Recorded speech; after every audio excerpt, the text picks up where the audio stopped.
infarto... Ah, desculpa. Pode falar. Não, aproveitando o gancho, acho que você explicou um pouquinho, né, da fisiopatologia, de como as coisas acontecem.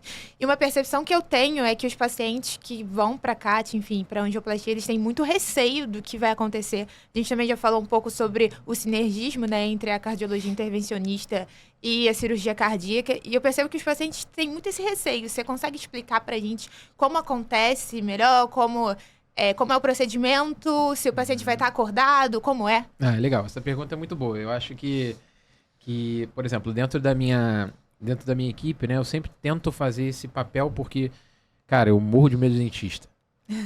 E quando eu tô no dentista e ele não tá me falando o que ele tá fazendo... É desesperador. Na residência Sim. até me repreendiam Sim. sobre isso, sabe? Porque a gente, dentro do cateterismo, vamos falar do cateterismo, que é algo mais simples, assim.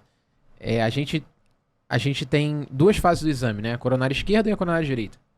Então, às vezes eu vi o paciente muito ansioso, eu falava, ó, já acabei metade do exame. E às vezes vinha o meu staff assim, cara, não fala isso. Você não sabe se a outra metade vai demorar 2 horas. Você demorou 5 minutos pra fazer a primeira, mas e se tecnicamente for difícil e tal? Aí, mas eu continuo falando. Bom, então pra quem não entende o que é o cateterismo. O cateterismo é um exame fantástico que eu sou louco, assim, amo fazer, assim, faria todo dia, toda hora, até de forma recreativa. É que a gente tem boletos motivacionais, né? Mas o cateterismo, ele tem uma história interessante de como ele começou, né? A gente sabe que olhar pra medicina hoje em dia é muito legal, porque você olha pra a medicina hoje em dia, é tudo muito bonito, tudo muito fácil, muito tecnológico, o material é muito dedicado, mas não começou assim. A medicina, ela precisa de um pouco de loucura para poder crescer. E por isso que ela cresceu muito historicamente na época das guerras. Porque, assim, Verdade.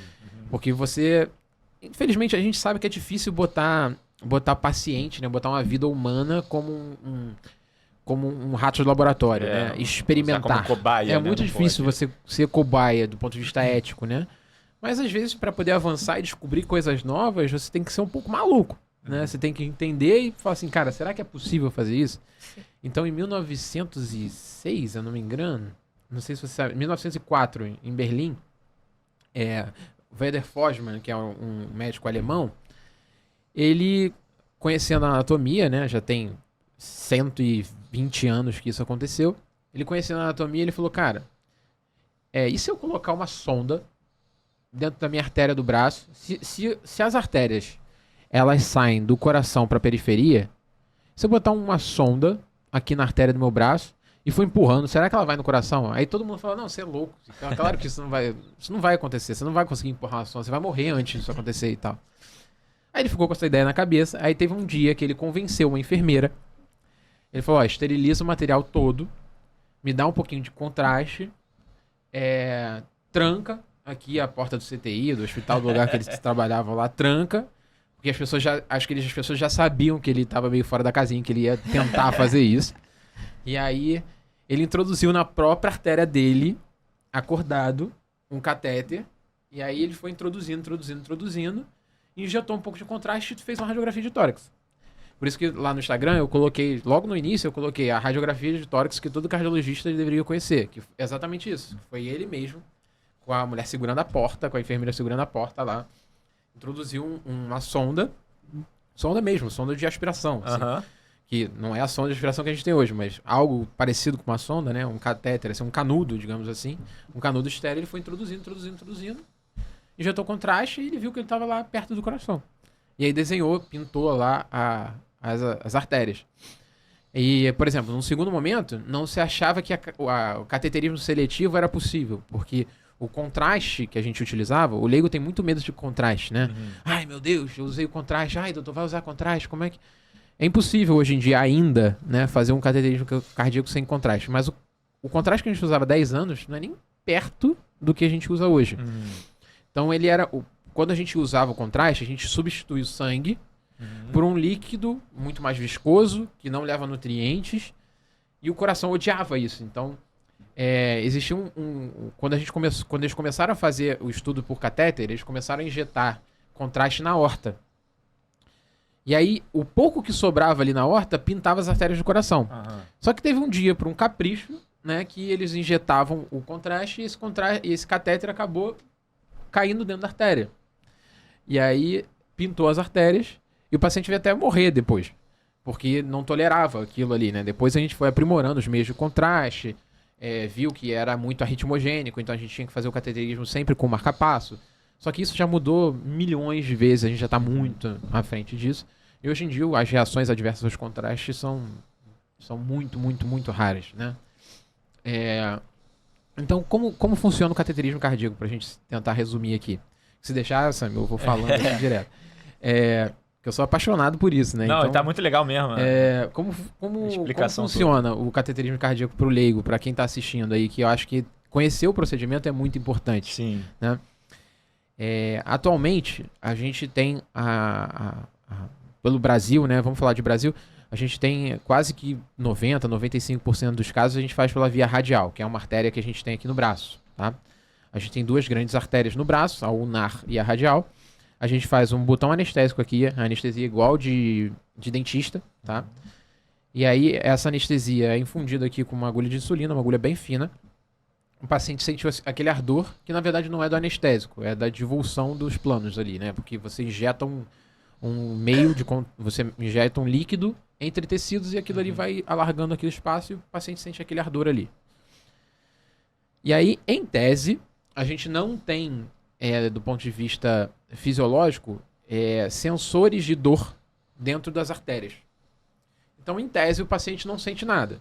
Mas, por exemplo, se for uma mulher mais magrinha, se for uma mulher muito magrinha, com as artérias muito finas, aquela relação do calibre do catéter com o calibre da artéria, principalmente do braço, vai ser muito íntima. Então, ela sente, às vezes, o atrito ali, o avançar do material. Então, a gente funciona aqui, coloca um introdutorzinho e vai com o catéter até o coração, né? Aí a gente vai navegando, né? Eu, hemodinamicista, vou navegando horário anti-horário, com uma cordinha guia, até chegar no coração. Aí a gente tem, hoje em dia, que a gente chama de catéteres pré-moldados.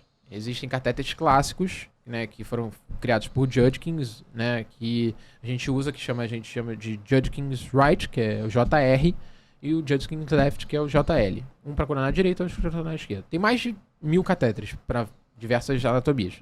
Mas para o cateterismo clássico é isso. A gente usa um catéter, aí eu vou com o JL, que é a minha rotina, vou até a aorta, tiro a minha corda guia, cateterizo a artéria do coração, a coronária esquerda, e injeto contraste. E aí o paciente vai estar deitado numa mesa de raio-x, basicamente, e a gente hoje em dia faz a cine-angiocoronariografia. O que é isso? Antigamente a gente só injetava contraste e tirava uma foto. Sim. Hoje em dia, graças a Deus, eu consigo filmar. É um raio-x, só que em filme. Injeto contraste e vejo aquele sangue caminhando, né? Aquele contraste caminhando e pintando a árvore por dentro. Né? Então a gente só vê o que está dentro do vaso. A gente não vê a característica dela por fora. A gente só via, né? Hoje em dia a gente já consegue ver. E aí aí eu tô aqui na principal incidência ali, né? Eu tô em PA, né? Em anteroposterior. Só que eu preciso ver aquelas lesões de diversas perspectivas. Então aquele arco em C vai caminhar para um lado, para o outro, para cima, para baixo, para me mostrar as artérias. Sim. Aí depois eu troco esse catéter de coronária esquerda para coronária direita, e aí eu faço a coronária direita. E também mexo o arco para lá, para cá. O exame em si, hoje em dia eu faço em 10, 15 minutos para fazer um cateterismo. Rápido. Isso é só para fazer isso é só a diagnóstico. angiografia. Isso é só diagnóstico. Para ver se tem obstrução, o grau da obstrução, onde a gente sempre começa. O leigo tem que entender isso. O cateterismo não trata ninguém. O meu pai fez um cateterismo e ficou ótimo. Isso é legal falar. Cateterismo não trata ninguém. Cateterismo é um exame diagnóstico. Então, quando a gente vai tratar do ponto de vista percutâneo, aí o cateterismo ele vira uma angioplastia. Legal. Eu falo isso de forma maçante para meus pacientes. A gente vai fazer um cateterismo. Isso é muito legal. Essa interação hoje em dia, que a gente chama de heart team, é muito bom. A gente vai fazer um cateterismo que é um exame diagnóstico. Então eu falo para o paciente, olha, senhora, eu vou fazer um cateterismo agora.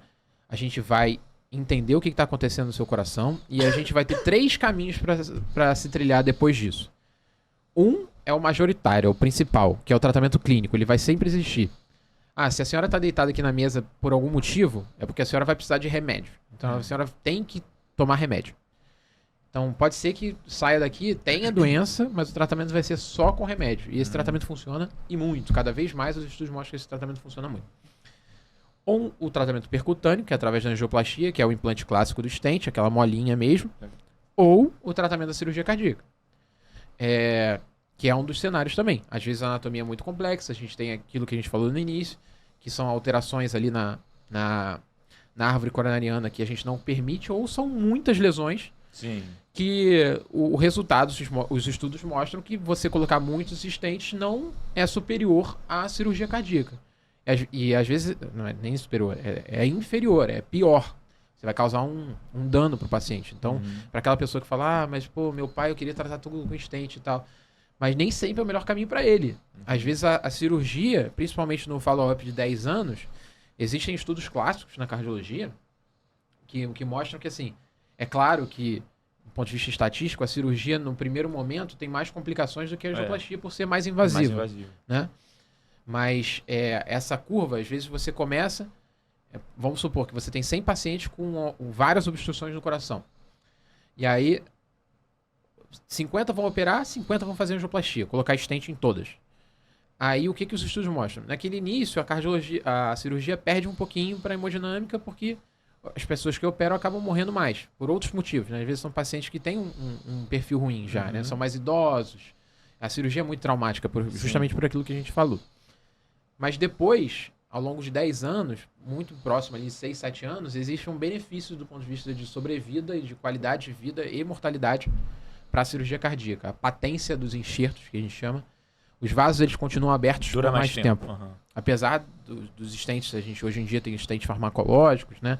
Os stents farmacológicos, para quem não sabe, são as malhas metálicas que a gente usa, né? Aquela molinha, ela é embebida num quimioterápico. Ela é embebida numa medicação que vai ficar ali jogando para a parede da artéria para evitar justamente o que a gente chama de reestenose, que é aquele processo que o corpo quer reepitelizar aquilo ali, o corpo quer combater aquele corpo estranho.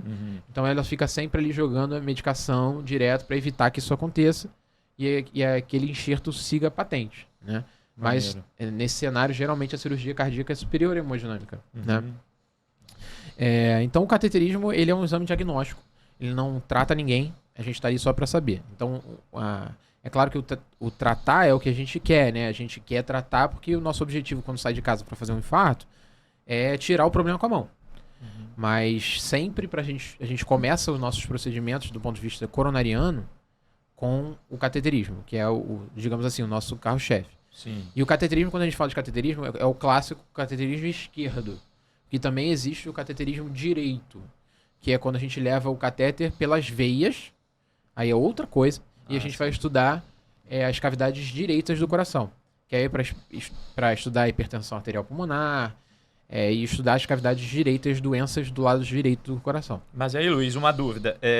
Então, no cenário ideal, você faz o cateterismo para dar o diagnóstico antes do paciente infartar, seria isso? Você identifica alguém com um risco aumentado. É claro, tem um paciente que infartou e que nunca fez um cateterismo, aí ele vai ter que fazer um cateterismo a seguir para dar seguimento. Mas o cenário ideal seria você tentar identificar antes que ele tivesse uma complicação grave como um infarto, seria isso? Aí você bota lá o stent para evitar que ele infarte pela primeira vez.